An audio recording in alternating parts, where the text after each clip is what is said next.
up on Sports Extra. Rivers, was that you in that video? Yeah, like everyone else on Franklin Street, I was pretty excited about the Duke win. We take you to the game and the party on Franklin. Before the success on the court, athletes have to prepare themselves. We'll take a look at what good goes in to get good out. And if you frequent the racquetball courts at the SRC, you might notice something a little bit different. It's a swole new look. All that and more Sports Extra starts right now. From the University of North Carolina School of Media and Journalism, covering the full range of Tar Heel athletics. This is Sports Extra. What a weekend. Carolina students are still enjoying the Duke win hangover. And don't worry, we're here to keep the party going. Welcome to Sports Extra. I'm Kendra Douglas. And I'm Rivers Upchurch. Let's get straight to the good stuff. Carolina Duke, the rematch. Carolina needed to rid itself of the taste of bitter defeat, and revenge tastes oh so sweet.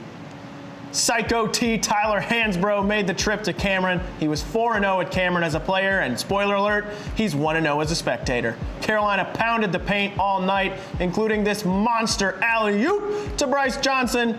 Bryce is fired up. Theo's cheesing. Let's look at it again. Old school Roy Williams offense right here, and Bryce is one of the best at it. Goes up high and throws it down hard. Duke wouldn't go away though. Zodiac killer suspect Grayson Allen comes off the screen and drills the three. He finished with 29 points. Fast forward 13 seconds left in the game. Oh no, Luke Kennard is open in the corner, puts in the three, and Duke pulls within two. Duke fouled Marcus Page and the senior. Cashes in on the front end of the 1-and-1, then on the second free throw. Cash money, baby. Okay, gotta be over now, right? Nope. Grayson Allen misses the layup, but Marshall Plumlee gets the putback dunk. Duke back within two, and Grayson Allen fouls Marcus Page. And now, the man who's been the face of Carolina basketball for 3 years can ice the game at the line. First free throw, cool as the other side of the pillow. Second free throw for the win. And he nails it. Hey, D'Angelo Russell, what does he have in his veins? Ice in my veins. That's right. Not even Grayson Allen could trip up the heels on this night. Carolina wins 76-72, clinching the outright ACC regular season title and the #1 seed in the ACC tournament. Let's go live now to Luis Fernandez. He's where all the fun was Saturday night, Franklin Street. Did you get a chance to rush, Luis? Oh yeah, Rivers, you know I got a chance to rush. I was running all over the place. I was jumping over fires. It was all good family fun. You know, the Duke rivalry this year has been amazing. There have been some really exciting moments, as exciting as an ultra light beam. So we're going to go ahead and take a look back with the help of play-by-play announcer Jones Angel and the incomparable Kanye West. We don't want no devils in the house, guys. Yes, we want the Lord. Barrett spins into the lane. No good. And the Blue Devils come into the Smith Center and get a 74-73 win. It's a wonderful rivalry to be involved in, but I'm being tired of just involved. We've got to play better. But I'm looking for more. Somewhere I can feel safe. And in my holy war. And the 242nd meeting between Duke and Carolina is underway. They don't know. Foot on the devil's neck to the drifted Pangea. Back out to Pinson. He tries to lob to Johnson, and he knew what to do with that puppy. Lyrics and spirit coming in braille. Tubman of the underground, come and follow the trail. And now Page, this is a two-shot opportunity with 1.5 seconds to go. This is my part, nobody else speak. This is my part, nobody else speak.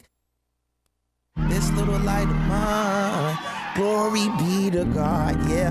I'ma make sure that they go where they can't go. If they don't wanna ride, I'ma still give them raincoats. Know what God said when he made the first rainbow? Just notice at the end if I'm too late for the intro. I'm just having fun with it.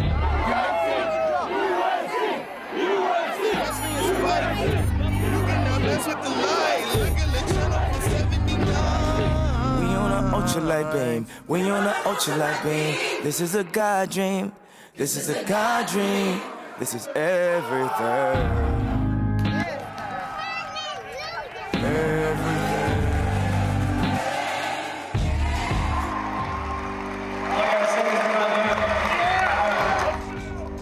They are very strong words, and they do still have some work to do. But if the past is anything to judge by, Carolina's in a pretty good spot. When Carolina has won the second game under Duke, against Duke under Roy Williams, the Heels are 26-5 in the NCAA tournament. They also have 3 Final Four appearances and 2 national titles. Shout out to News and Observer sports reporter Joe Giglio for that stat. Now, if Carolina gets that far, you'll probably see some of their top-flight performers performing so well, and one of them has had a Dean Dome Rafters type season. That's right. USA Today has given Jonathan Bryce Johnson its first-team All-America squad status. So technically, this isn't the poll that UNC looks at when putting jerseys in the rafters, but averaging 16 points and 10 rebounds, a double-double, that will get you recognized. But he's not the only Tar Heel getting some pub. Isaiah Hicks is the ACC 6th Man of the Year. The big guy has been pivotal to UNC's rotation. He's averaging 9 points and 6 rebounds, and his 60% field goal percentage is tied for first on the team.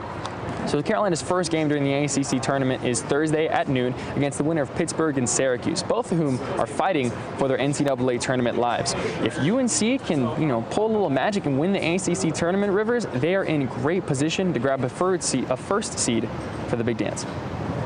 Luis Fernandez is extending the celebration on Franklin Street. Thanks, Luis.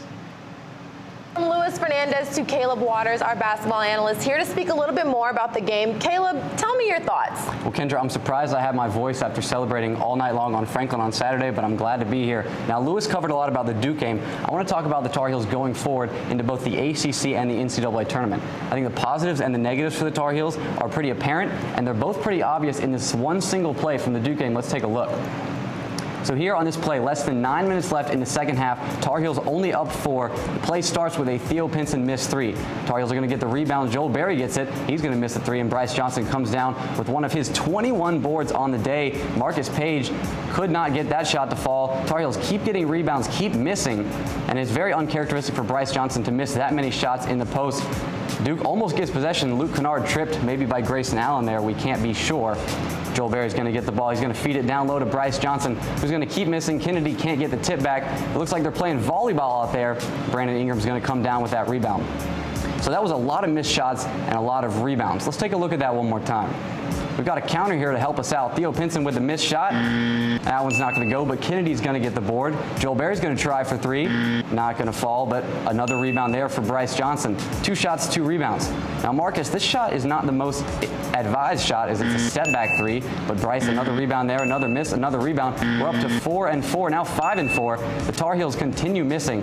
UNC leads the conference in rebounding, both offensive and defensive, but is last in the conference in 3-point shooting. So Brandon Ingram's going to come down with that there. 7 missed shots, 6 missed rebounds.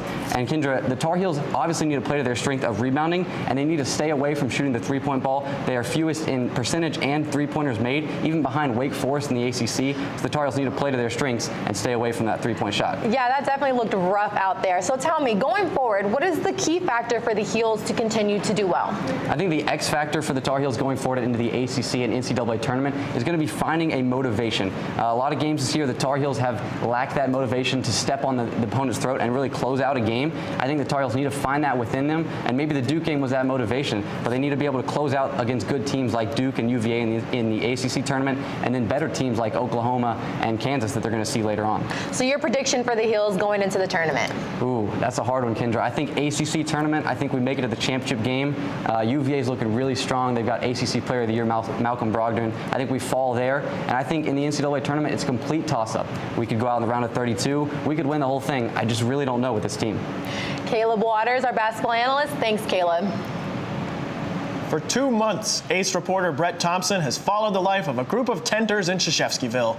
After Saturday's game, the journey comes to an end. If you were in Chapel Hill Saturday night, odds are you were like me, rushing Franklin excitedly to celebrate a huge win against Duke. But what was it like for students such as senior and Krzyzewskiville tenor Aaron Brown on the other side? Yeah, it definitely hit us last night that it was over.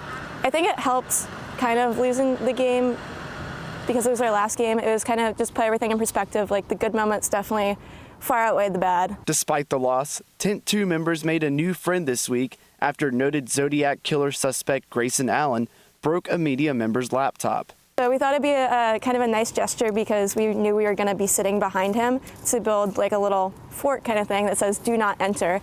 Then on the inside, we wrote him a nice note thanking him for everything he does because we know it can get kind of rough sitting right in front of the crazies.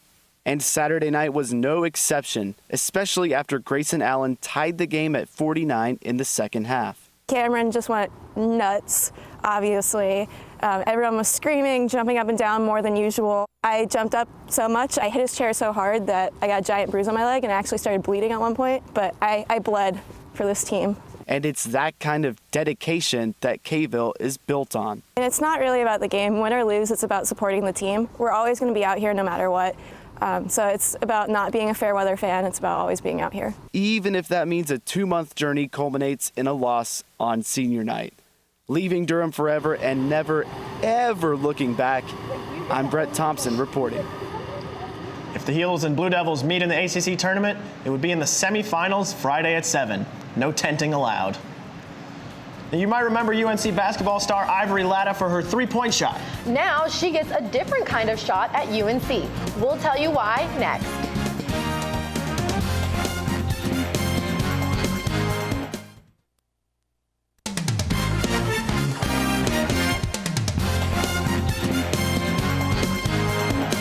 A procedure called platelet-rich plasma helps athletes come back quickly from injury.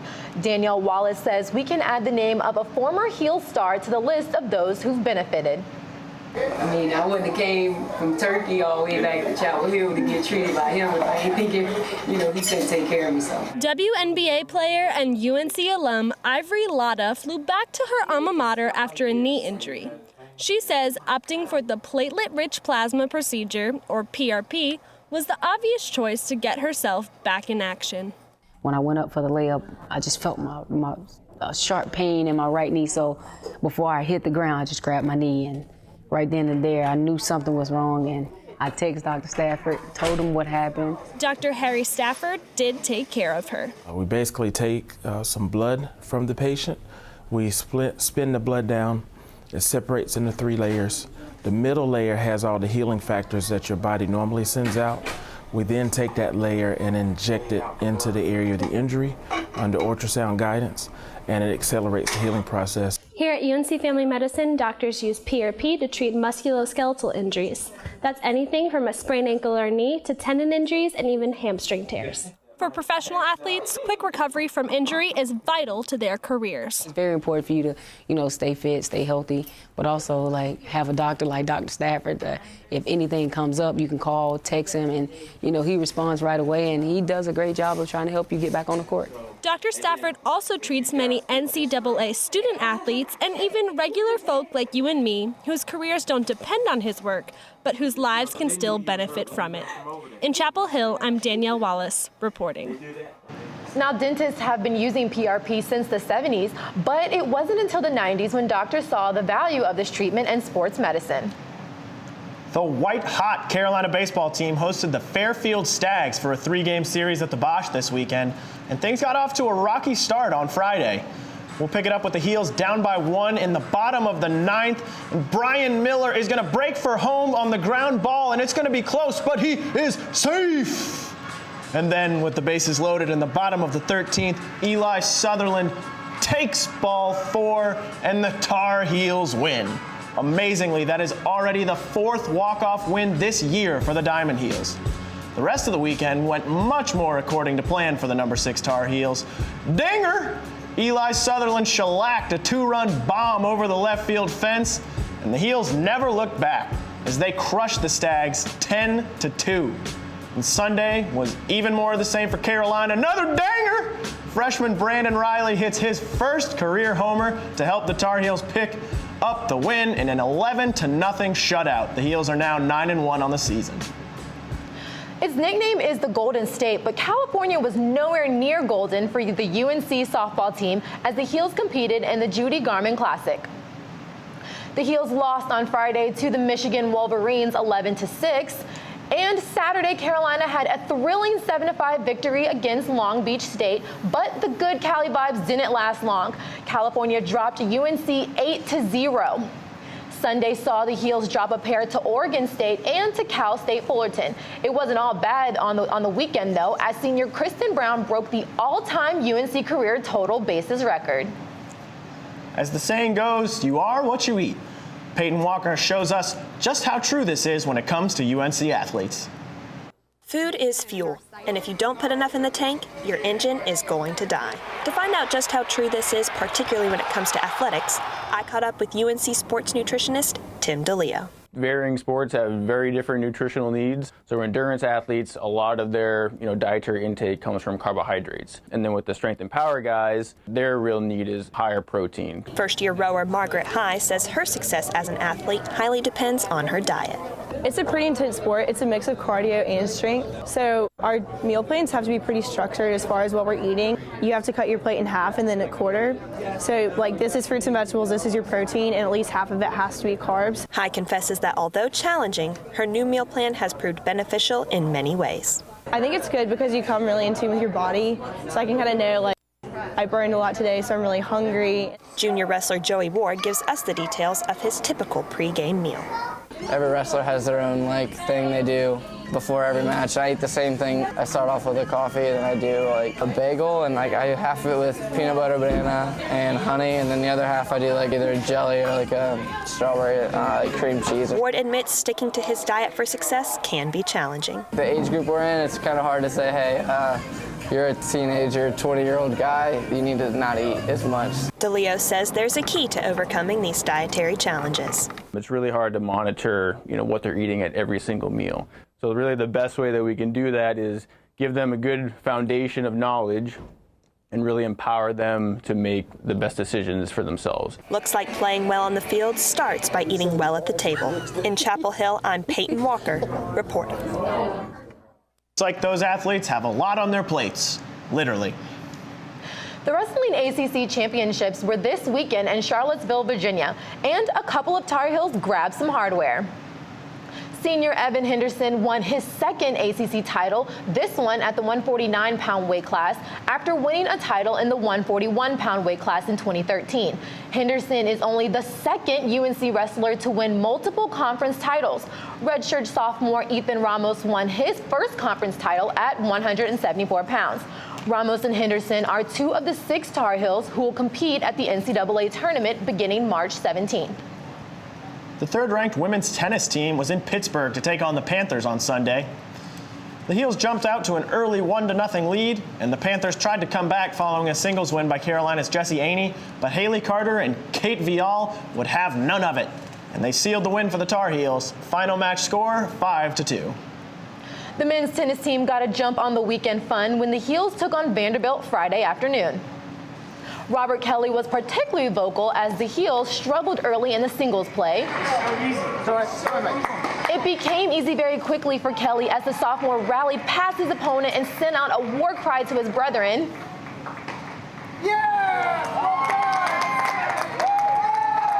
And senior Braden Schnurr answered the call with authority, and the Heels fought past a pesky Commodore squad, winning 7-0. Saturday's lacrosse match was a battle as UNC fought to take down #1 Denver. Could UNC get the score high enough to top the Pioneers? Next on Sports Extra.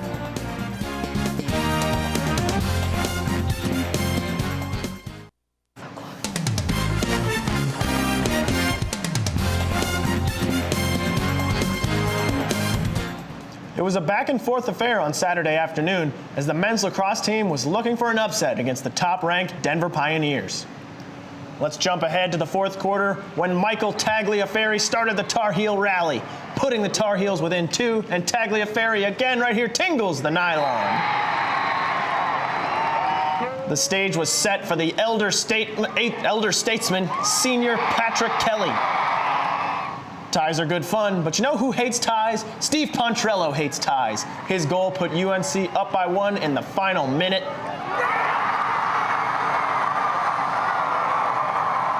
But then Denver midfielder Zach Miller took matters into his own hands, scoring in the final 10 seconds to send the game to sudden death overtime, and it was a quick end to the extra session. Denver found the net and took home a 13-12 victory. The women's lacrosse team was in business on Sunday against Albany at home. Two early goals from Albany forced UNC to find its rhythm quickly in the first half. Sammy Joe Tracy hit the net for the Tar Heels, igniting a 10-2 run to close out the first half. The Heels continued to dominate in the second half with goals and more goals.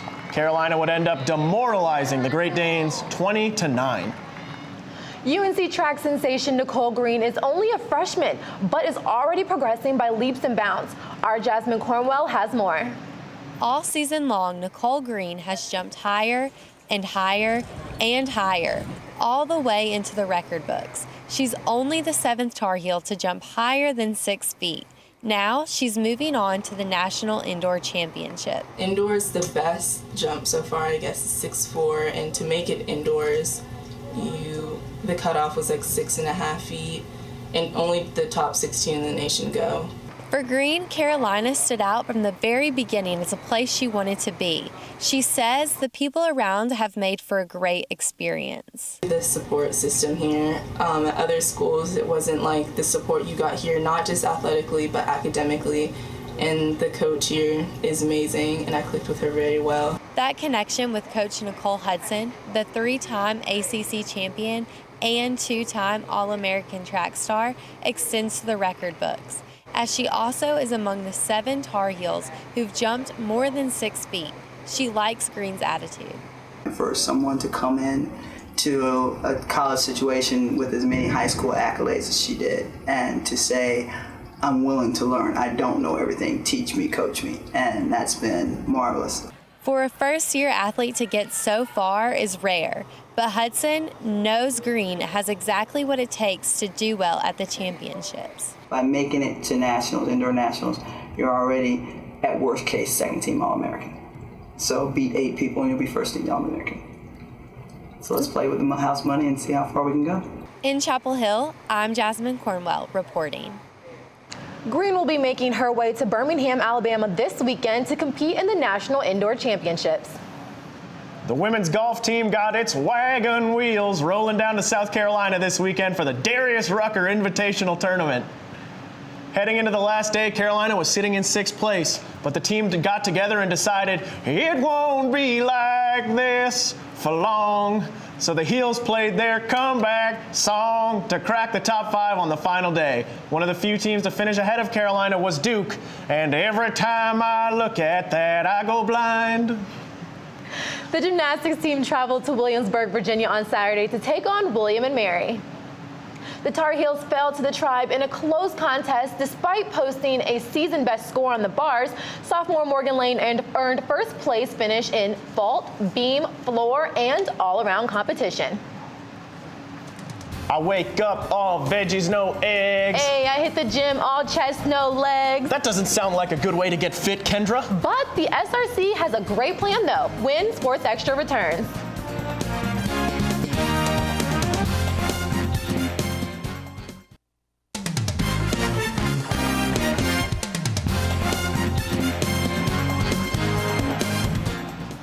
Do you enjoy working out, but hate having hundreds of eyes watching you? Or maybe you just need to change up your workout plan routine? Caleb Waters has the solution.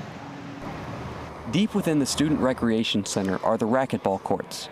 But one of these courts looks different than the others. Court 6 is now the Tar Heel Training Center. UNC senior Annie Venable says it provides workout alternatives. So it's a smaller, more intimate environment, which provides really great opportunities for personal training, for small group training, all of which we provide, and it makes it more of a safe space when there aren't a lot of people around, so people are more comfortable. Strength and conditioning intern Nick Gregory says the goal behind development of the training center is to create a community. Kind of my vision for it is to develop a community for those people here, because a lot of people go outside of recreation for those sports just because we don't offer it. Now that we have that, we're hoping we can develop that community and kind of bring those people back. Gregory says cost effectiveness is also an important factor for students. When I was in undergrad, I was paying probably 2 or 3 times as much a month to use equipment like that in the community. And so if I would have had that as an undergrad, I would have been all over it. Venable says the specialized equipment allows her to have a more enjoyable workout. The bumper plates make Olympic lifting a lot of fun. We also have kettlebells, sandbags, battle ropes are always really fun, playing with the wall balls, always really great. 99, 100. The Tar Heel Training Center has been open for close to a month now and has served more than 30 people. So the next time you want to break a sweat, come check it out. In Chapel Hill, I'm Caleb Waters, reporting. You know, I got to be honest with you, Kendra. Running to Franklin Street after the Duke win was one of the best workouts I've had in I don't know how long. I got to hit the Tar Heel Training Center. Hey, come work out with the track team and you'll be perfectly fine. We got you. I don't know if I have that in me, honestly. I really enjoy the game, but it looks like that's all we have for today. Thanks for watching.